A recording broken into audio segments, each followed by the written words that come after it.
For example, an 8-bit processor has been attached to the brain of a fish on the one hand, or a cockroach on the other, whereby alternating the electrical stimulation from left to right side of the creature's brain, they can in fact guide the cockroach or the fish to go and move in a certain direction, go to a certain place. And of course, with a small pin-sized camera mounted on them, effectively they become surveillance instruments. So there's sort of more devious and perhaps malicious uses you would make of those kinds of technologies. Technology is an enabler, and you can do good things and you can do bad things. Communications technology enables us to spread knowledge around the world, but it also enables us to spread propaganda around the world. I think in terms of RFID tags, the trivial kind of use of them tracking products and so forth, if I never lose my luggage again at an airport, this would be a good thing, and being able to tag my luggage and have it tell the baggage handlers they put it in the wrong place would clearly be a positive thing. So there are clearly very good uses for it.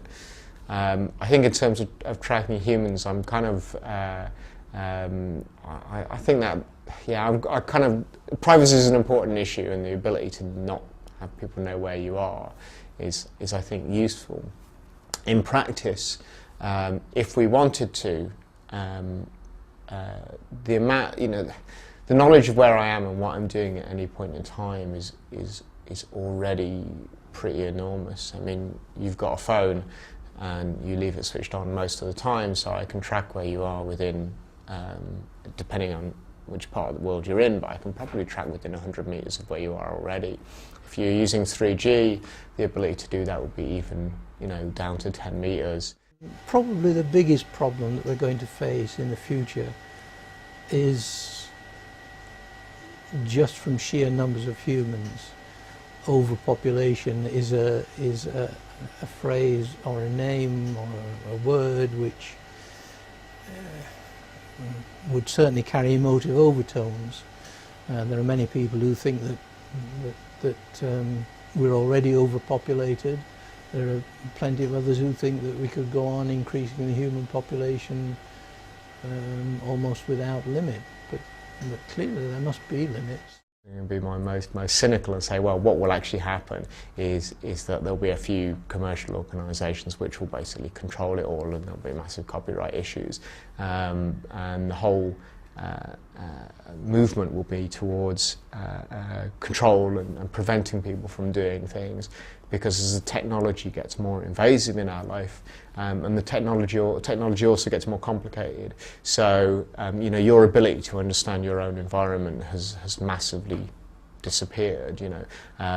You're using a camera at the moment and you have no idea how it works. I'm a computer scientist. I don't know how these things, I can take them to bits and I can put them back together again, but I don't actually know how they work, beyond a very, very broad brush idea.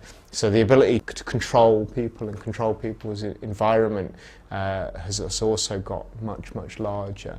And that, I think, is a potentially big worry. In the past 80 years, we've seen media communications technology expand exponentially. From the first commercially available televisions in the 1930s to the postmodernistic global community of the World Wide Web. Where will we be in another 20 years? Will we look back upon colour television as being primitive? Will the next generation of media technology be more real than anything we have experienced?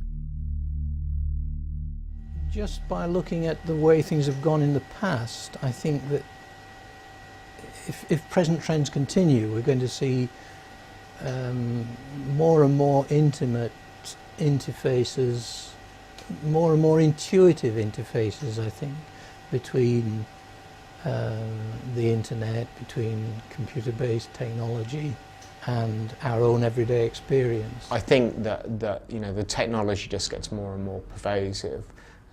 So more and more information, more and more resources that we use become aware of the world and aware of information around them.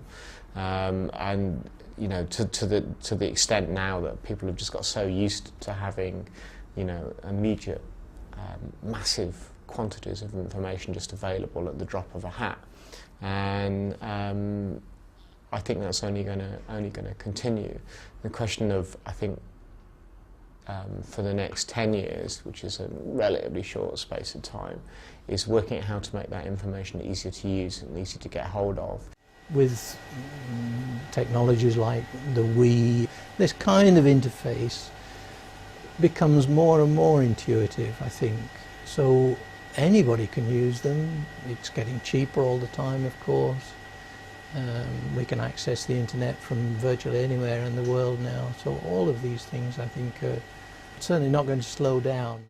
So with better 3D modelling and animation, and also with the proliferation of haptic devices on the internet, not only will we be able to be an avatar or see another person and interact with them as an avatar, but we'll also be able, for example, to have a feel of that remote person, or a force feedback. So we might be able to generate more potent physical presences of those people. And of course now we're carrying these media devices as additional objects, but it's of course quite plausible that we'll be kind of wired and implanted with devices that internet enable the whole body. So the whole body becomes a kind of internet portal through which others can experience remote spaces. We now stand upon the edge of the unknown, at the most advanced stage humanity has ever seen. With biocompatible technology now becoming a reality, evolution can be quickened, the human potential expanded. What we make of this technology will ultimately influence the future of humanity and planet Earth.